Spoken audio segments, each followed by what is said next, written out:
95% of our life is coming from the programs of life, how to live life that we get in the first 7 years of life. That's why poor people stay poor and rich people stay rich.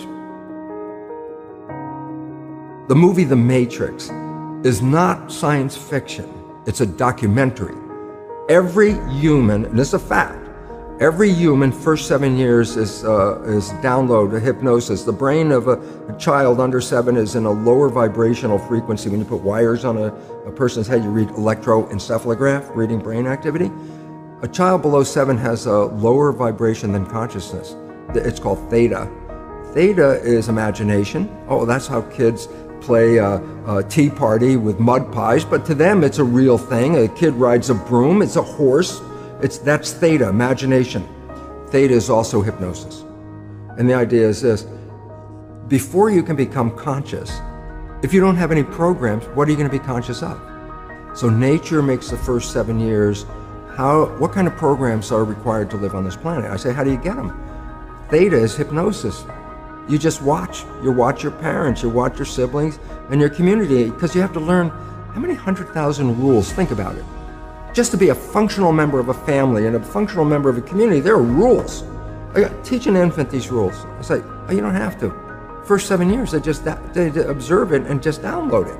Look, this is not new. I mean, there's the famous book, Rich Dad, Poor Dad. Sure. And basically said you come from a poor family and you could struggle your whole life and try to get rich, but you're not going to make it. And if you come from a rich family, you could be stupid your whole life and make it. Not because it was thinking, but it was unconscious behavior that was downloaded from rich families into kids, which is unconscious. So they're making the right moves unconsciously. If they engage their conscious mind, then they look stupid, but it's unconscious. And that's the same thing with poor people. Poor people have beliefs from the family. Oh, you can't make it, life's a struggle, things are hard, who do you think you are? And if that's the program you get, then 95% of the day you will sabotage yourself. And that's why poor people stay poor and rich people stay rich, because the programming. 95% of our life, this is a fact, comes from those programs in the subconscious. Every day, only about 5% of their life are you using conscious, which is creative. 5%. So your life is being lived, even though you think you're living your life. Exactly, and you don't see it because it's called subconscious, below conscious. And the Jesuits, for 400 years, they were boasting, and people didn't understand. They say, give me a child until it's 7 and I will show you the man. They've been saying that for 400 years because they knew 7 years was the program period. And 95% of your life after that will be whatever that program is. So you don't have to try and think about what happened. I just say, look at your life. The things you like that come into your life come in because you have a program that supports them. But anything you struggle with, work hard at, put a lot of effort into making it happen, why you're working so hard, inevitably, you have a program that doesn't support that conclusion and you're trying to override the program. So you don't need to do a lot of shrink and psychology stuff. You just look at your life and say, where am I struggling? Because wherever you're struggling, inevitably it's a program in your subconscious that does not support that destination you've been looking for. The conscious mind is creative and can learn in any number of ways. Read a self-help book, go to a lecture, listen to this program, and conscious mind's going to get some awareness. And I go, yeah, but subconscious mind doesn't learn that way. I go, right, it doesn't. Subconscious mind learns in 2 fundamental ways naturally. Hypnosis, which is the first 7 years, and after age 7, how do you put new programs in? Repetition, practice. You want to drive a car, you didn't learn how by just getting in the seat and put the key in. You had to practice driving the car.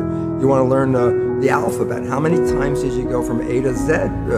Try to go to A to Z before you can complete it. And once you completed it, you didn't have to go back and do it again. So 2 phases. You want to train the subconscious mind, hypnosis, repetition. I like the last one because there's a new phrase that's bandied about called fake it till you make it. Meaning, if you're not a happy person, I say, you want to be a happy person? Then repeat all the time, I'm happy, I'm happy. I say, well, you don't look happy or anything. I say, no, who am I talking to? By repetition, I'm talking to subconscious. If subconscious gets, I am happy, and 95% of your life comes from that subconscious, there will be a point once the subconscious got, I am happy, you don't have to say it again. Okay. It'll be automatic. And that's why we see people do affirmations and gratitude journals and stuff, because if you do that daily... It's repetitive, and that's the secret part. Look, putting a sticky note on the refrigerator is more like a suggestion, but it's not a repetition. So it doesn't work very well. But you have to do... Repetition is a habit. It's making habit. So you got to do something religiously in the sense of repeating it to make it work.